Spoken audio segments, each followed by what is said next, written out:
Dear students, ఈరోజు మనం ప్రభుత్వ విధాన నిర్మాణ నమూనాల్ని పరిశీలిద్దాం. దీనికంటే ముందు ప్రభుత్వ విధానం ఏమిటి అనేటువంటి విషయాన్ని మనం చూద్దాం. ఆల్రెడీ లాస్ట్ క్లాస్లో ప్రభుత్వ విధానం అంటే ఏమిటి, దాని యొక్క డెఫినేషన్ మనం చూసాము. మళ్ళొకసారి రివ్యూ చేసుకుందాం. మరి రాజరిక ప్రభుత్వాల్లో కంటే ప్రజాస్వామిక ప్రభుత్వాల్లో ప్రభుత్వాలు నిర్వర్తించేటువంటి విధులు, బాధ్యతలు సంక్లిష్టంగా ఉంటాయి అని చెప్పి మనం చెప్పుకోవచ్చు. మరి పాలనా నిర్వహణ యొక్క సామర్థ్యం గరిష్ట ప్రజా ఆమోదంపైనే ఆధారపడి ఉంటుంది అనేటువంటి విషయం మీకు తెలుసు. మరి ప్రజా సమస్యలకు సంబంధించినటువంటి నిర్దిష్ట అంశాలని చేపట్టే ప్రజా వ్యవహారాల అవగాహన స్థాయిపైనే ఈ ప్రజల యొక్క ఆమోదం అనేది ఆధారపడి ఉంటుంది. మరి ఇవాళ ప్రజా వ్యవహారాలకు సంబంధించినటువంటి ప్రభుత్వ విధానం ఒక ముఖ్యమైనటువంటి అంశంగా మారింది. మరి ప్రభుత్వ విధానం ఈ రోజుల్లో ఒక విలక్షణమైన విస్తృత పరిధి కలిగినటువంటి ఒక ఆధునిక ప్రవృత్తిగా ఇది రూపాంతరం చెందింది. కాబట్టి మునుపెన్నడూ లేనంతగా ఈ విధాన అధ్యయనం, విధాన విశ్లేషణలకు ప్రాధాన్యం ఏర్పడింది అని చెప్పి మనం చెప్పుకోవచ్చు.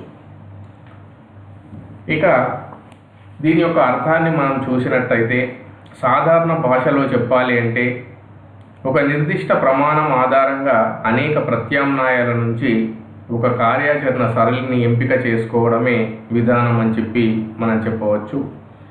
ఇంకో రకంగా చెప్పాలి అంటే కొన్ని గమ్యాలు లేదా లక్ష్యాల్ని సాధించడం కోసం నిర్దేశించుకున్నటువంటి ఒక విధమైన ప్రణాళికనే విధానం అవుతుంది అని మనం చెప్పుకోవచ్చు. ఈ విధంగా మనం ప్రభుత్వ విధానం అనేది ప్రభుత్వ సంస్థల్లో, ప్రభుత్వేతర సంస్థల్లో కూడా ఈ విధానం అనే దాన్ని మనం చూడవచ్చు. ఈ విధానం అనేటువంటి భావనకు తీసుకున్నట్టయితే కొన్ని సంకుచిత అర్థంలో, ఇంకొన్ని విశాల అర్థంలో మనకు మీనింగ్ అనేది వస్తూ ఉంది. ప్రభుత్వ విభాగానికి దాని పరిసరాలకు మధ్య గల సంబంధమే ప్రభుత్వ విధానం అని రాబర్ట్ ఐస్టోన్ వివరించాడు. థామస్ ఆర్ డై ప్రభుత్వం చేయాలని కానీ చేయరాదని కానీ చేసేటువంటి ఒక సంకల్పమే ప్రభుత్వ విధానం అని చెప్పాడు. కాబట్టి ఏం చేయాలి, ఏం చేయకూడదు అని ప్రభుత్వం తీసుకునేటువంటి ఒక నిర్ణయాన్ని మనం ప్రభుత్వ విధానంగా చెప్పుకోవచ్చు. రిచర్డ్ రెజ్ ఇతోధిక సంబంధం కలిగినటువంటి వివిధ కార్యకలాపాల యొక్క దీర్ఘ సముచ్చయమే ప్రభుత్వ విధానం అని చెప్పి పేర్కొన్నాడు. కాబట్టి ఇలా మనం ప్రభుత్వ విధానానికి నిర్వచనాల్ని ఇవ్వవచ్చు. మరి దేశ రక్షణ కోసం మరియు పరిపాలన కోసం, ప్రజల శ్రేయస్సు కోసం ప్రభుత్వం అనేక విధానపరమైనటువంటి నిర్ణయాల్ని తీసుకుంటుంది. మరి ప్రభుత్వం తీసుకునేటువంటి ఈ సరి అయిన విధానాలపైనే ప్రజల అభివృద్ధి, దేశ శ్రేయస్సు ఆధారపడి ఉంటాయి అని చెప్పి మనం చెప్పుకోవచ్చు. అందుకే ప్రభుత్వ పాలనా శాస్త్రంలో మరి విధాన శాస్త్రానికి చాలా ప్రాధాన్యత ఏర్పడింది అని చెప్పి మనం చెప్పుకోవచ్చు. మరి ఇప్పుడు ప్రభుత్వం ఈ విధాన నిర్మాణాలు చేయడానికి కొన్ని నమూనాలను ఎంపిక చేసుకుంటుంది. మరి ప్రభుత్వ విధాన నిర్మాణంలో ఉన్నటువంటి ఆ నమూనాలు ఏమిటి అనేది మనం ఇప్పుడు చూద్దాం. ఈ ప్రభుత్వ విధాన నిర్మాణ నమూనాల్ని వర్గీకరించినటువంటి ఖ్యాతి థామస్ ఆర్ డైకి మాత్రమే దక్కుతుంది అని చెప్పవచ్చు.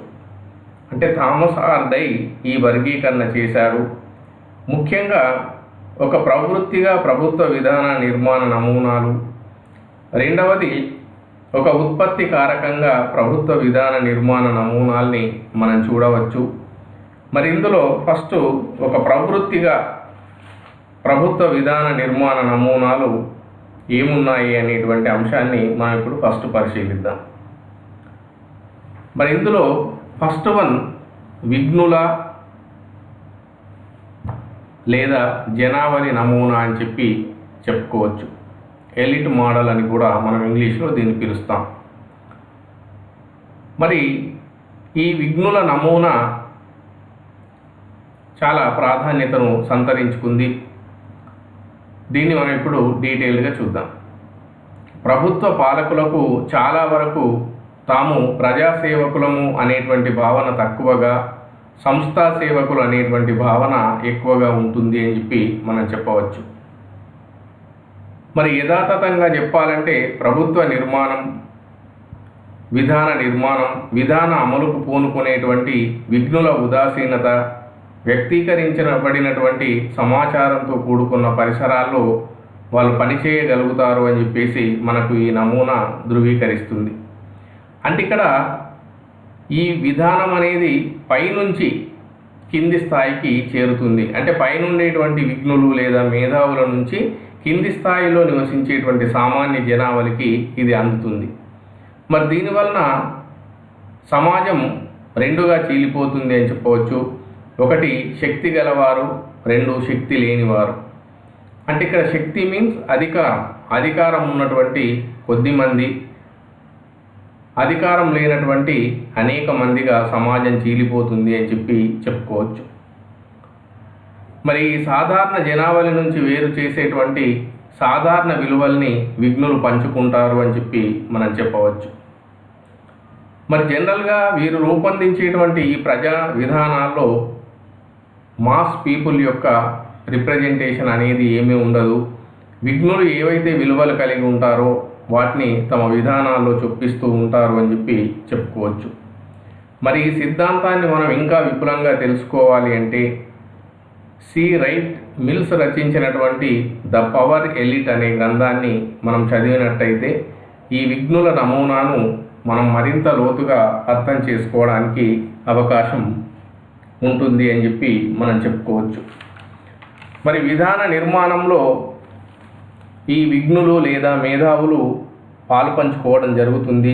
మనం ఇదివరకే చెప్పినట్టు విధానాలు పైనుండి కిందికి అనగా మేధావుల నుండి సామాన్య ప్రజలకు చేరుతాయి. మరి ఒకటి అధికారం ఉన్నవారు, రెండు అధికారం లేనివారు అనేటువంటి విధంగా సమాజం రెండుగా చీలిపోవడం మనం చూడవచ్చు. మరి సమాజంలో ఈ మేధావులకు ఎక్కువ ఆదాయం ఉండడం, వాళ్ళు ఎక్కువగా విద్యను కలిగి ఉండడం, అంతేకాకుండా సమాజంలో వారికి ఉండేటువంటి పలుకుబడి, హోదా ఇవన్నీ కూడా వాళ్ళను సామాన్య జనాల నుండి వేరు చేస్తాయి అని చెప్పి మనం చెప్పుకోవచ్చు. మరి దీనివలన ఈ విఘ్నులు వాళ్ళ యొక్క విలువలు, అభిప్రాయాల్ని విధానాల్లో చొప్పించడానికి ప్రయత్నం చేస్తారు. మరి సామాన్య ప్రజానీకం యొక్క అభిప్రాయాల్ని సైతం వీరు ప్రభావితం చేస్తారు అని చెప్పవచ్చు. అంటే వీరి అభిప్రాయమే సామాన్య ప్రజల యొక్క అభిప్రాయంగా ఇక్కడ పరిగణించడం అనేది జరుగుతూ ఉంది. మరి ప్రభుత్వ అధికారులు, పాలకులు సైతం ఈ విఘ్నుల అభిప్రాయం మేరకే విధానాలకు రూపకల్పన చేస్తారు అని చెప్పి మనం చెప్పుకోవచ్చు. ఇక ఈ థియరీలో ఈ మోడల్లో ఉండే ముఖ్యాంశాలని మరొకసారి చూస్తే సమాజం అత్యంత శక్తి లేదా అధికారం కలిగిన కొద్ది మంది, ఎలాంటి అధికారం లేనటువంటి అనేక మంది అని రెండుగా సమాజం చీలిపోతుంది. మరిందులో సామాన్య ప్రజానీకానికి విధాన నిర్ణయంలో ఎటువంటి పాత్ర ఉండదు. పూర్తిగా పాత్ర అంతా కూడా మేధావులదే అయి ఉంటుంది అని చెప్పి చెప్పుకోవచ్చు. రెండో ముఖ్యమైన అంశం, విధానాలు పైనుండి క్రిందకు ప్రసరిస్తాయి, కింది నుండి పైకి కాదు, పైనుండి కిందికి ప్రసరిస్తాయి. మూడవది, ఇందులో మేధావులు కానటువంటి సామాన్య ప్రజానీకం మరి మేధావుల యొక్క స్థానాన్ని చేరుకొనడానికి మెల్లమెల్లగా ప్రయత్నిస్తుంది అని చెప్పి చెప్పుకోవచ్చు. సమాజంలో స్థిరత్వాన్ని పెంపొందించడానికి, తిరుగుబాట్లు చెలరేగకుండా ఉండడానికి మరి ఈ మేధావులు రూపొందించినటువంటి విధానాల పట్ల సామాన్య ప్రజలు విధేయులై ఉండేటట్లు మేధావులు ప్రయత్నిస్తారు అని చెప్పి మనం చెప్పుకోవచ్చు. ఇది విఘ్నుల యొక్క నమూనా. ఇప్పుడు రెండవది జట్టు నమూనా మనం పరిశీలిద్దాం.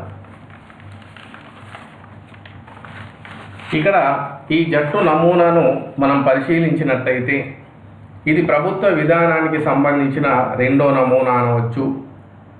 మరి ఇవాళ న్యాయ విరుద్ధమైనటువంటి కార్యనిర్వర్తన వాటాలు, శక్తివంతమైన స్వప్రయోజనాలు, మిలిటరీ పారిశ్రామిక సముదాయాలు విజృంభిస్తున్నటువంటి ఈ రోజుల్లో మరి ఈ నిర్బంధక సముదాయాలు, గోష్ఠి వర్గాల భావన కూడా మరి ప్రభుత్వ విధానాన్ని ప్రభావితం చేస్తుంది అని చెప్పి మనం చెప్పుకోవచ్చు.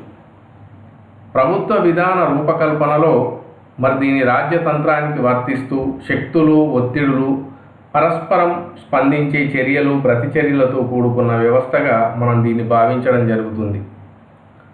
మరి ఈ జట్టు నమూనాలో ఉద్యోగి స్వామ్యంలో గాక శాసన నిర్మాణ శాఖతో ఈ జట్టు నమూనా అంటే జట్టు లేదా గ్రూప్ లేదా ఒత్తిడి వర్గం అని కూడా చెప్పుకోవచ్చు. మరి వీళ్ళు ఏం చేస్తారంటే ఉద్యోగి స్వామ్యంతోనే కాకుండా శాసన నిర్మాణ శాఖతో కూడా సంబంధాలు పెట్టుకొని మరి ప్రభుత్వంపై ఒత్తిడి తెచ్చి వారి ప్రయోజనాలకు అనుగుణంగా విధానాలు రూపకల్పన చేయించుకుంటారు అని చెప్పి మనం చెప్పుకోవచ్చు. మరి ఈ ఒత్తిడి వర్గాలు అనేవి ప్రభుత్వం యొక్క తటస్థ కార్యనిర్వాహక శాఖను ఈ నిర్బంధక సముదాయాలు పూర్తిగా వినియోగించుకుంటున్నటువంటి విషయాన్ని మేధావులు చాలా కాలం క్రితమే గుర్తించారు అని చెప్పి మనం చెప్పుకోవచ్చు. అంటే తటస్థంగా ఉండేటువంటి ఈ కార్యనిర్వాహక శాఖను ఈ సముదాయాలు ఏవైతే ఉన్నాయో ఒత్తిడి వర్గాలు, ప్రెజర్ గ్రూప్స్ యాక్యుపై చేసుకుంటాయి అని చెప్పి మనం చెప్పుకోవచ్చు. మరి ఏ సమూహాలనైతే ఇవి నియామకపరిచేందుకు ఏజెన్సీ పూనుకుంటుందో మరి ఆ సమూహాలే ఈ ఏజెన్సీని నిర్బంధిస్తాయి అని కూడా మనం చెప్పుకోవచ్చు. అందుకే పాలకులు చాలా వరకు మరి ప్రజలకు లాభదాయకంగా ఉండే విధానాలు, వినిమయపరిచే సమూహాల ప్రయోజనాలకు లాభదాయకంగా ఉండే విధానాల మధ్యను వాళ్ళు గుర్తించలేనటువంటి స్థాయికి ఎదుగుతారు అని చెప్పి చెప్పుకోవచ్చు. అంటే తాము రూపొందిస్తున్నటువంటి విధానాలు సామాన్య ప్రజలకు ప్రయోజనం చేకూరుస్తున్నాయా, లేదా తమపై ఒత్తిడి తెస్తున్న ఒత్తిడి వర్గాలకు ప్రయోజనం చేకూరుస్తున్నాయా అనే దాన్ని కూడా వాటి రెండింటి మధ్య తేడాను గుర్తించలేని స్థితిలో పాలకులు ఉంటారు. మరి వినిమయదారుల దృష్టిలో ఎట్లుంటుందంటే సమూహ ఉన్నతే జాతీయ ఉన్నతిగా భావించడం జరుగుతుంది. ఈ ఒత్తిడి వర్గాలు లేదా నిర్బంధ సముదాయాలు ఏవైతే ఉన్నాయో వారికి ప్రయోజనం కలిగితే సమాజం మొత్తానికి ప్రయోజనం కలిగినట్టే అని చెప్పి వాళ్ళు ఒక భావనలో ఉంటారు. మరి ఈ ఉద్యోగి స్వామ్యం తమపై వచ్చే ఒత్తిడులను చాలా అరుదుగా ప్రతిఘటిస్తుంది అని చెప్పి చెప్పుకోవచ్చు. అంటే ఒత్తిడి వర్గాలు మరి మాపై ఒత్తిడి తెస్తున్నాయి అని చెప్పేసి ఉద్యోగి స్వామ్యం కూడా వీటిని వ్యతిరేకించలేనటువంటి పరిస్థితికి ఇక్కడ మనం చూడవచ్చు. మరి ఈ జట్టు నమూనాను మనం Lewis M Kohlmeier the regulators అనేటువంటి గ్రంథంలో ప్రస్తావించడం జరిగింది. అలాగే Murray Edelman the symbolic uses of politics అనేటువంటి గ్రంథంలో కూడా ఈ జట్టు నమూనాను సవివరంగా వివరించడం జరిగింది. ఆ రెండు గ్రంథాలు చదివినట్లయితే మనం దీని గురించి మరింత క్షుణ్ణంగా తెలుసుకోవడానికి అవకాశం ఉంటుంది. ఇలా సమాజంలో ఉన్నటువంటి ఒత్తిడి వర్గాలు విధాన నిర్ణయంపై ప్రభావాన్ని చూపిస్తాయి. మరి వీళ్ళు శాసన నిర్మాణ శాఖనే కాకుండా కార్యనిర్వాహక శాఖను కూడా వీళ్ళు ప్రభావితం చేస్తారు అని చెప్పి చెప్పవచ్చు. మరి వివిధ ఏజెన్సీలు ఈ ఒత్తిడి వర్గాల నియంత్రణలోనికి వచ్చేస్తాయి. కొన్నిసార్లు ఇందాక మనం చెప్పినట్టు పాలకులు సైతం మరి తాము రూపొందిస్తున్న విధానాలు ఇవి సామాన్య ప్రజలకు ఉపయోగపడుతున్నాయా, ఒత్తిడి వర్గాల ప్రయోజనాలకు ఉపయోగపడుతున్నాయా అనేటువంటిది తేల్చుకోలేని పరిస్థితి ఇక్కడ ఎదురవుతుంది. మరి వ్యక్తులు ఒంటరిగా పోరాటం కంటే గ్రూపుగా ఏర్పడి తమ డిమాండ్ను తీర్చుకోవడం కోసం ప్రభుత్వంపై ఒత్తిడి ప్రెజర్ తెస్తూ ఉంటారు అని చెప్పి చెప్పుకోవచ్చు. మరి ఇక్కడ వ్యక్తులకు ప్రభుత్వానికి మధ్య ఈ గ్రూప్స్ లేదా సముదాయాలు అనేవి ఒక వారధిగా ఉంటాయి అని చెప్పి మనం ఇక్కడ చెప్పుకోవచ్చు. మరి ఇక్కడ రాజకీయ వ్యవస్థ ఎలా ఉంటుంది, దాని యొక్క ముఖ్యాంశాలు ఏమిటి అనేది మనం చూస్తే ఆట నియమాలను మాత్రమే రాజకీయ వ్యవస్థ రూపొందిస్తుంది అని చెప్పి మనం చెప్పుకోవచ్చు. రెండవది, ఈ ఒత్తిడి వర్గాల ప్రయోజనాలను సమతౌల్యం చేయడానికి రాజకీయ వ్యవస్థ పూనుకుంటుంది. మరి సమాజంలో అనేక ఒత్తిడి వర్గాలు ఉంటాయి. కార్మికులు కావచ్చు, వ్యవసాయదారులు కావచ్చు, మిలిటరీ సముదాయాలు కావచ్చు, పారిశ్రామిక సముదాయాలు కావచ్చు, విద్యార్థి సంఘాలు కావచ్చు, ఉద్యోగ సంఘాలు కావచ్చు, లేదా కుల సంఘాలు, మత సంఘాలు, ఇవన్నీ కూడా మనం ప్రెజర్ గ్రూప్స్గా చెప్పుకోవచ్చు. మరి వివిధ ప్రెజర్ గ్రూప్స్ మధ్య వీళ్ళు బ్యాలెన్సింగ్ చేయడం కోసం రాజకీయ వ్యవస్థ ప్రయత్నం చేస్తుంది అని చెప్పుకోవచ్చు. మరి జనరల్గా ఈ ఒత్తిడి వర్గాల డిమాండ్లను కార్యనిర్వాహక శాఖ అంగీకరిస్తుంది అని మనం చెప్పుకోవచ్చు. అంతేకాకుండా అంగీకరించిన ఆ డిమాండ్లను అమలుపరుస్తుంది. మరి దానికోసం ఈ ఒత్తిడి వర్గాల ప్రయోజనాల పరిరక్షణ కోసం వీళ్ళు ప్రభావితమై కొన్నిసార్లు వారికి అనుకూలమైనటువంటి విధానాలు రూపొందించేటువంటి అవకాశం ఉంది అని మనం చెప్పుకోవచ్చు. ఈ ఒత్తిడి వర్గాల ప్రభావం అనేది వారి యొక్క సంఖ్య, వారికి ఉండేటువంటి సంపద, వ్యవస్థాపరంగా వారికి ఉన్నటువంటి ప్రాబల్యం, వారికి ఉన్నటువంటి నాయకత్వం, లేదా విధాన నిర్ణేతలతో వారికి ఉన్నటువంటి సంబంధాన్ని బట్టి ఉంటుంది అని మనం చెప్పుకోవచ్చు. ఇక్కడ శాసనసభ్యులు కానీ, కార్యనిర్వాహక శాఖ కానీ, వివిధ శాఖల అధిపతులు అందరూ కలిసే కార్యక్రమాలను రూపొందిస్తారు అని చెప్పుకోవచ్చు. మరి రాజకీయ పార్టీలు ఈ ఒత్తిడి వర్గాలను దగ్గర చేసుకోవడానికి ప్రయత్నం చేస్తూ ఉంటాయి. అంటే ఈ ఒత్తిడి వర్గాల ప్రయోజనాల పరిరక్షణకు రాజకీయ పార్టీలు సైతం కృషి చేస్తాయి అని మనం చెప్పుకోవచ్చు. ఇప్పుడు నెక్స్ట్ మనం వ్యవస్థా క్రమాల నమూనాను పరిశీలిద్దాం. దీన్ని ఇంగ్లీష్లో సిస్టమ్స్ మోడల్ అని అంటాం. మరి ఇక్కడ ఈ సమాచార సిద్ధాంతం, దీన్నే మనం సమాచార సిద్ధాంతం అని కూడా అంటాం. ఈ సమాచార సిద్ధాంతం యొక్క భావనలైనటువంటి ఇన్పుట్, అవుట్పుట్ అండ్ ఫీడ్బ్యాక్, ఈ 3 అంశాలు ప్రధానంగా గుర్తుంచుకోండి. ఇన్పుట్, అవుట్పుట్ అండ్ ఫీడ్బ్యాక్, వీటిపైన ఆధారపడి ఈ నమూనా పనిచేస్తుంది అని మనం చెప్పుకోవచ్చు. అంటే ఇది ఒక సైక్లింగ్ ప్రాసెస్ వంటిది అని చెప్పుకోవచ్చు, వృత్తాకార ప్రక్రియ. అంటే పరిసరాల్లో నుండి వచ్చేటువంటి ఇన్పుట్ను రాజకీయ వ్యవస్థ తీసుకుంటుంది. మరి దానికి అనుగుణంగా మళ్ళీ అవుట్పుట్గా విధానాలు రూపొందిస్తుంది. మరియు ఆ విధానాలు ఏ విధంగా ఉన్నాయి అనేటువంటి విషయాన్ని మళ్ళీ ఫీడ్బ్యాక్ రూపంలో ప్రజల దగ్గర నుండి తీసుకుంటుంది. ఆ ఫీడ్బ్యాక్ అనుగుణంగా మళ్ళీ ఇన్పుట్, అవుట్పుట్, ఫీడ్బ్యాక్, ఇట్లా ఒక సైక్లింగ్ ప్రాసెస్గా ఇది కొనసాగుతుంది అని మనం చెప్పుకోవచ్చు. మరి రాజకీయ వ్యవస్థ పరిసరాల నుండి వచ్చేటువంటి డిమాండ్ల ఆధారంగా విధాన నిర్మాణ రూపకల్పన చేస్తుంది అని మనం చెప్పవచ్చు. మరి ఇక్కడ పరిసరాలంటే ఏంటి అంటే భౌతిక సహజ వనరులు, అక్కడ ఉండేటువంటి వాతావరణ పరిస్థితులు, జనాభా పరిమాణం, పంపిణీ, రాజకీయ భావజాలం, అక్కడ ఉండేటువంటి కల్చర్ మరియు సామాజిక నిర్మాణం, అక్కడ ఉన్నటువంటి ఆర్థిక వ్యవస్థ, అందుబాటులో ఉన్నటువంటి సాంకేతిక పరిజ్ఞానం, ఇవన్నీ కూడా మనం ఇన్పుట్గా చెప్పుకోవచ్చు లేదా పరిసరాలుగా చెప్పుకోవచ్చు. మరి ఇన్పుట్ రూపంలో రాజకీయ వ్యవస్థపై ఇప్పుడు చెప్పినవన్నీ కూడా ప్రభావాన్ని చూపిస్తాయి అని చెప్పుకోవచ్చు. అయితే ఇందాక చెప్పినటువంటి ఇవన్నీ కూడా అయితే రాజకీయ వ్యవస్థపై ప్రభావమైనా చూపుతాయి లేదా రాజకీయ వ్యవస్థను సపోర్ట్ అయినా చేస్తాయి అని మనం చెప్పుకోవచ్చు.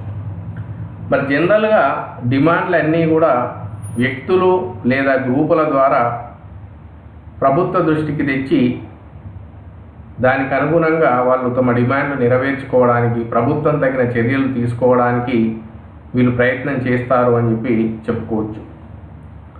మరి రాజకీయ వ్యవస్థ కూడా వీరి డిమాండ్లను ఎందుకు అంగీకరిస్తుంది అంటే పౌరులు చట్టాలను గౌరవించడం, ఓటు చేయడం, పన్నులు చెల్లించడం వంటి విధానాల ద్వారా ప్రభుత్వానికి ఎల్లప్పుడూ వీరు సపోర్టుగా ఉంటారు. కాబట్టి మరి ప్రభుత్వం కూడా వారి నుండి వచ్చే డిమాండ్లను ఇన్పుట్ రూపంలో తీసుకొని అవుట్పుట్ రూపంలో విధానాలకు రూపకల్పన చేస్తుంది అని మనం చెప్పుకోవచ్చు. రాజకీయ వ్యవస్థ యొక్క అంతర్ సంబంధ నిర్మాణాలు కానీ పద్ధతులు కానీ తమకు ఉండేటువంటి పవర్ ఏదైతే ఉంటుందో ఆ పవర్ వలన వాళ్ళు వనరుల్ని సమాజానికి అలకేట్ చేస్తూ ఉంటాయని చెప్పి మనం చెప్పుకోవచ్చు. శాసనసభ్యులు, కార్యనిర్వాహక శాఖ లేదా వివిధ శాఖల ఏజెన్సీలు, కోర్టులు, political parties, pressure groups and citizens వీరందరూ కూడా అంతర్భాగంగా రాజకీయ వ్యవస్థలో కొనసాగుతారు. కాబట్టి మరి వీళ్ళంతా కూడా విధాన నిర్మాణంలో పాలు పంచుకుంటారు అని చెప్పి మనం చెప్పుకోవచ్చు. మరి ఇక్కడ అవుట్పుట్ అంటే ఏంటంటే ప్రభుత్వం లేదా రాజకీయ వ్యవస్థ తీసుకునేటువంటి నిర్ణయాలు, చర్యలు లేదా ప్రభుత్వ విధానం అని చెప్పి మనం చెప్పుకోవచ్చు.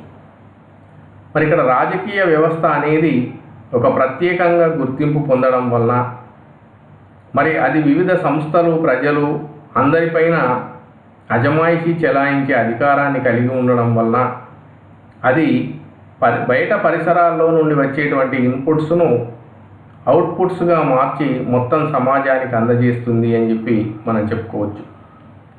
మరి వ్యవస్థలో అంతర్గత సంబంధాన్ని కలిగి ఉన్నటువంటి మౌలికమైన అంశాలు పరిసరాల నుండి ఒత్తిడి తేవడానికి పూనుకుంటాయి అని చెప్పి మనం చెప్పుకోవచ్చు.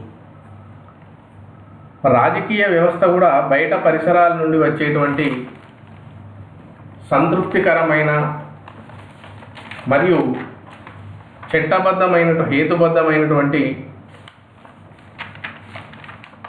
డిమాండ్లను నెరవేర్చి వ్యవస్థలో సమతౌల్యాన్ని సాధించడానికి ప్రయత్నం చేస్తుంది అని చెప్పి మనం చెప్పుకోవచ్చు. ఎట్లా అంటే కొన్నిసార్లు రాజకీయ వ్యవస్థ తనకుండేటువంటి అధికారం ద్వారా అవసరమైతే బలవంతంగానైనా సరే తన విధానాలను అమలుపరచగలుగుతుంది. ఎందుకంటే దానికి ఉన్నటువంటి సార్వభౌమాధికారం ద్వారా మరి కొన్నిసార్లు పౌరులు, సంస్థలు వినకున్నా కూడా ఫోర్స్ చేసైనా సరే అది తన విధానాల్ని అమలుపరచగలుగుతుంది అని చెప్పి మనం చెప్పుకోవచ్చు. ఇక్కడ విధానాలు రెండు రకాలు, ఒకటి స్థూల విధానాలు, రెండు సూక్ష్మ విధానాలు. స్థూల విధానాల్ని మనం పరిశీలిస్తే ఇవి మొత్తం సమాజానికి సంబంధించినవి ఉంటాయి. మరి ఇవి అధికారుల ద్వారానే కాకుండా అనధికారులైనటువంటి మీడియా వంటి ద్వారా కూడా కొన్నిసార్లు ఈ స్థూల విధానాలు ప్రభావితం అవుతాయి అని చెప్పవచ్చు. అంటే మీడియా కూడా ఇన్ఫ్లుయెన్స్ చేసి ఈ విధానాల రూపకల్పనకు కృషి చేస్తుంది అని చెప్పి చెప్పుకోవచ్చు. మరి పార్లమెంటు కానీ, దేశ అధ్యక్షుడు లేదా ప్రభుత్వం వ్యాపారుల మధ్య ఉన్న సంబంధం లేదా పౌరులు వ్యాపారులకు ఉన్నటువంటి సంబంధం ద్వారా ఇవన్నీ కూడా రూపొందుతాయి అని చెప్పవచ్చు. అంటే స్థూల విధానాలు వీరి ద్వారా రూపొందుతాయి అని చెప్పి మనం చెప్పుకోవచ్చు. మరి ఉపవ్యవస్థలు కూడా విధానాల నిర్మాణాన్ని ప్రభావితం చేస్తాయి. ఫర్ ఎగ్జాంపుల్ శాసనసభ్యులు, పాలకులు, అధికారులు మరియు లాబీయింగ్ చేసేటువంటి గ్రూపు ఏదైతే ఉందో వాళ్ళు, కొన్నిసార్లు పరిశోధకులు ఒక ప్రత్యేక టాపిక్ పైన ఎవరైతే పరిశోధన చేస్తున్నారో లేదా ఒక సెక్టార్ పైన పరిశోధన చేస్తున్నారో వారు కూడా మరి తమ పరిశోధన ఫలితాలు చూపించి ప్రభుత్వంకు మరి దీని ద్వారా ఈ లాభం జరుగుతుంది కాబట్టి మీరు పాలసీ ఫ్రేమ్ చేయండి అని చెప్పి వారు కూడా విధాన రూపకల్పన కోసం ప్రయత్నం చేసేటువంటి అవకాశం ఉంది. ఇక నెక్స్ట్ సూక్ష్మ విధానాలు వ్యక్తులు, కంపెనీలు లేదా కుల, మత సముదాయాలు ఏవైతే ఉన్నాయో అవి వారి వారి స్వప్రయోజనాలను పరిరక్షించుకోవడం కోసం వాళ్ళకు అనుకూలంగా ఉండేటువంటి విధానాలు రూపొందించాలని చెప్పేసి తరచూ రాజకీయ వ్యవస్థపై ఒత్తిడి తేవడం జరుగుతూ ఉంటుంది. మరి అక్కడ ఉండేటువంటి స్థానిక ప్రతినిధులు కూడా తమ ప్రాంతం లేదా తమ వర్గం యొక్క సమస్యల్ని ఎప్పటికప్పుడు ప్రభుత్వం దృష్టికి తెచ్చి వాళ్ళ యొక్క సమస్యల పరిష్కారానికి అనువైన నిర్ణయాలు లేదా విధానాలు రూపొందించేందుకు ఈ స్థానిక నాయకులు కూడా ప్రయత్నిస్తారు అని చెప్పి మనం చెప్పుకోవచ్చు. మరి దీని ద్వారా ప్రభుత్వ పథకాలు కానీ, ప్రభుత్వం అందించే ప్రయోజనాలు కానీ, ప్రభుత్వం రూపొందించే రూల్స్ రెగ్యులేషన్స్ కానీ ఇంక్రీజ్ అవుతాయి ఈ విధానం ద్వారా అని చెప్పి మనం చెప్పుకోవచ్చు. ఇక నెక్స్ట్ వన్, లాస్ట్ వన్ అంటే సంస్థాగత నమూనా. ఈ మోడల్లో ఉన్నటువంటి సంస్థాగత నమూనా 4వది మనం ఇప్పుడు చూద్దాం. మరి ఇది ప్రధానంగా ప్రభుత్వం యొక్క వ్యవస్థీకరణపై తన దృష్టిని కేంద్రీకరిస్తుంది అని చెప్పవచ్చు ఈ సంస్థాగత నమూనా. ఇది వివిధ బ్యూరోల శాఖల యొక్క అమరిక, వాటి యొక్క అధికారయుతమైన విధుల్ని వివరిస్తుంది.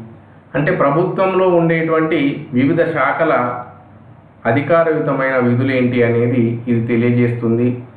కాకపోతే ఇక్కడ ఒక లోపం ఏంటంటే ఈ వివిధ శాఖల మధ్య ఉండేటువంటి లింకును ఇది అంతగా పట్టించుకోలేదు సంస్థాగత నమూనా. మరి ఒక శాఖకు ఇంకో శాఖకు మధ్య లింక్ అనేది ఉంటుంది. మరి ఆ లింకును గురించి సంస్థాగత నమూనా పట్టించుకోదు. రాజ్యాంగపరమైన ఏర్పాట్లు, పాలక స్వభావం, సాంప్రదాయిక ధర్మం, న్యాయం ఇవన్నీ కూడా చారిత్రకంగా అధిక ప్రాధాన్యత కలిగినటువంటి లక్ష్యాలు. మరి ఈ లక్ష్యాల సాధన కోసం ప్రభుత్వం దాని నుంచి ఉద్భవించే ప్రభుత్వ విధానం మధ్య గల సంబంధాల్ని కూడా ఈ సంస్థాగత నమూనా పట్టించుకోదు అని చెప్పి మనం చెప్పుకోవచ్చు. మరి ఈ సంస్థాగత నమూనా గురించి మనకు కార్ట్-జే ఫ్రెడరిక్ రాసినటువంటి కాన్స్టిట్యూషనల్ గవర్నమెంట్ అండ్ డెమోక్రసీ అనేటువంటి గ్రంథంలో మనకు చక్కగా వివరించబడింది. కాబట్టి ఈ సంస్థాగత నమూనాను మనం ఇంకా కొంచెం విపులంగా తెలుసుకోవాలి అంటే ఇందాక చెప్పినట్టుగా ఇది ప్రభుత్వ వ్యవస్థీకరణపై తన దృష్టిని కేంద్రీకరిస్తుంది.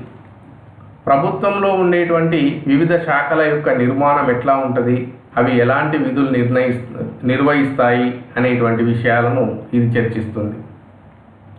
మరి రాజ్యాంగ సంబంధమైన ఏర్పాట్లను, పాలనా స్వభావాన్ని, సాధారణ చట్టాలను, కోర్టు తీర్పులను కూడా ఇది పరిగణలోనికి తీసుకుంటుంది. మరి ఇదివరకు చెప్పినట్టుగా ఇది సాధారణ సాంప్రదాయిక ఏర్పాట్లైనటువంటి ఫెడరల్ సిస్టమ్ కానీ, ఎగ్జిక్యూటివ్ గురించి మొదలైన వాటిపైన తన దృష్టిని కేంద్రీకరిస్తుంది. మరి సాంప్రదాయకంగా రాజనీతి శాస్త్రం ప్రధానంగా ప్రభుత్వం అంటే ఏంటి, సంస్థలు అంటే ఏంటి, రాజకీయ పార్టీలు, కోర్టులు, దేశ అధ్యక్షుడు మొదలైన వాటిని గురించి అధ్యయనం చేస్తూ ఉంటుంది. మరి ఇవన్నీ కూడా విధాన రూపకల్పనకు పూనుకుంటాయి అని చెప్పి చెప్పుకోవచ్చు. అధికారయుతంగా ప్రభుత్వ విధానాల్ని నిర్ణయించి అమలు చేస్తాయి అని కూడా మనం చెప్పుకోవచ్చు. కానీ ఖచ్చితంగా చెప్పాలి అంటే ప్రభుత్వ సంస్థలు దత్తత తీసుకొని ప్రభుత్వ విధానాన్ని రూపొందించి అమలు చేసినప్పుడే అది నిజమైన ప్రభుత్వ విధానం అవుతుంది అని చెప్పి మనం చెప్పుకోవచ్చు. ఇక్కడ మనం గమనించవలసిన అంశం ఏంటంటే ప్రభుత్వం రూపొందించే విధానాలకే చట్టబద్ధత ఉంటుంది. ప్రభుత్వం సమాజంలోని ప్రజలందరికీ వర్తించే విధంగా విధానాల్ని రూపొందిస్తుంది. మరి రాజ్యంలోని ప్రజలందరూ కూడా ఈ విధానాల్ని గౌరవించవలసి ఉంటుంది. ఎవరూ కూడా వీటిని ఉల్లంఘించడానికి వీలు లేదు. మరి సాంప్రదాయకమైనటువంటి అధ్యయనాలు ఈ సంస్థాగత విధానంపై తమ దృష్టిని కేంద్రీకరిస్తాయి అని చెప్పి చెప్పుకోవచ్చు. సంస్థాగత నిర్మాణం, వ్యవస్థీకరణ, విధులు, బాధ్యతలు మరి ప్రభుత్వ విధానాలపై ఎంత మేరకు తమ ప్రభావాన్ని చూపుతాయి అనేటువంటి విషయాన్ని కూడా ఈ సంస్థాగత నమూనా పట్టించుకోదు. అందుకే ఈ నమూనాకు అంతగా ప్రాధాన్యత లేదు అని చెప్పవచ్చు. కానీ భవిష్యత్తులో మరి ఈ సంస్థాగత నమూనా కూడా ప్రాధాన్యత సంతరించుకునేటువంటి అవకాశం ఉంటుంది అని చెప్పి మనం చెప్పవచ్చు. దీంతో మనకు ఒక ప్రవృత్తిగా విధాన నిర్మాణ నమూనా కంప్లీట్ అయింది. ఇప్పుడు రెండో దాన్ని మనం పరిశీలిద్దాం. ఒక ఉత్పత్తి కారకంగా ప్రభుత్వ విధాన నిర్మాణ నమూనా ఎట్లా ఉంటుంది అనేటువంటి విషయాన్ని మనం పరిశీలిద్దాం. ఒక ఉత్పత్తి కారకంగా మనం పరిశీలించినప్పుడు దీంట్లో కూడా మళ్ళీ రెండు నమూనాలు ఉన్నాయి. ఒకటవది వృద్ధి క్రమ నమూనా, రెండు హేతుబద్ధ నమూనా అని చెప్పి మనం చెప్పుకోవచ్చు. అందులో మొదటి దాని గురించి మనం ఇప్పుడు పరిశీలిద్దాం. వృద్ధిక్రమ నమూనా ఏంటి అనేది మనం పరిశీలిస్తే, మరి మౌలికంగా ఈ నమూనా పాలనా నిర్ణయీకరణలో సాంప్రదాయిక ధోరణిని అవలంబిస్తుంది అని చెప్పి చెప్పుకోవచ్చు. మరి కొత్తగా ఏర్పాటైనటువంటి ప్రభుత్వ విధానాలు గడిచిన కాలపు భిన్నత్వాలుగా భావించడం జరుగుతుంది అని చెప్పుకోవచ్చు.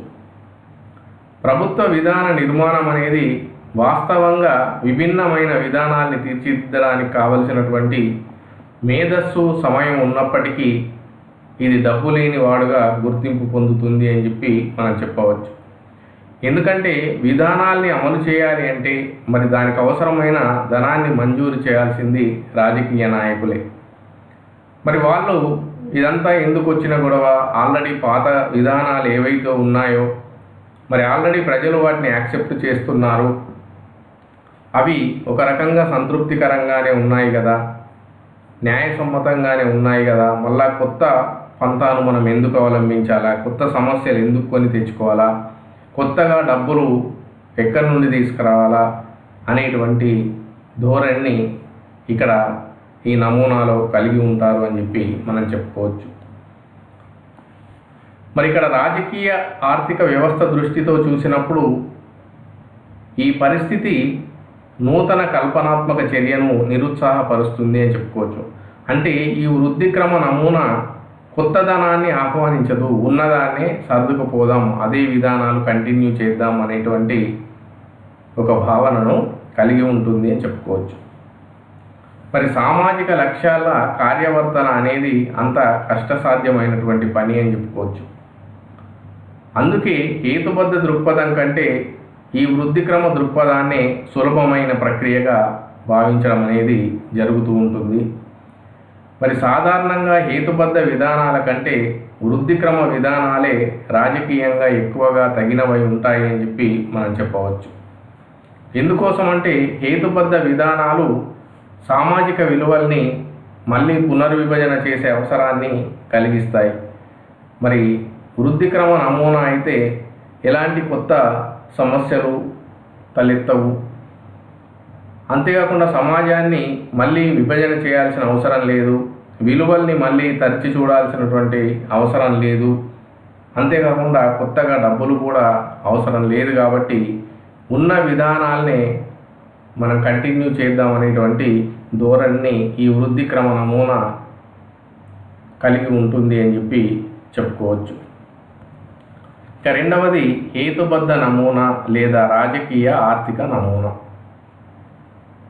మరి ఈ హేతుబద్ధ దృక్పథం ఖచ్చితంగా మొదటి దానికి వ్యతిరేకమని చెప్పవచ్చు. వృద్ధిక్రమ నమూనాకు పూర్తిగా వ్యతిరేకమైనటువంటి ధోరణిని ఇది అవలంబిస్తుంది.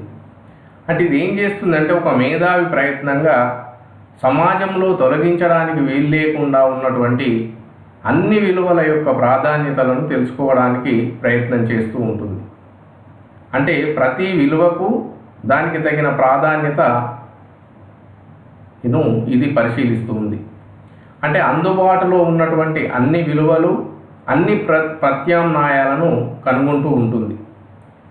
మరి ప్రతి ప్రత్యామ్నాయం యొక్క పర్యవసానాల్ని ఇది తెలుసుకుంటుంది. అంటే ఈ ప్రత్యామ్నాయం మనం అవలంబిస్తే ఏం పర్యవసానం ఎదురవుతుంది, ఏం రిజల్ట్ వస్తుంది అనేటువంటిది ఇది చూస్తుంది. మరి ఏదైనా ఒక విధానపు ఎంపిక మిగతా ప్రత్యామ్నాయాలపై ప్రభావాన్ని ఎట్లా చూపిస్తుంది అనేటువంటి విషయాన్ని కూడా ఇది గుణించుకుంటుంది అని చెప్పి చెప్పవచ్చు.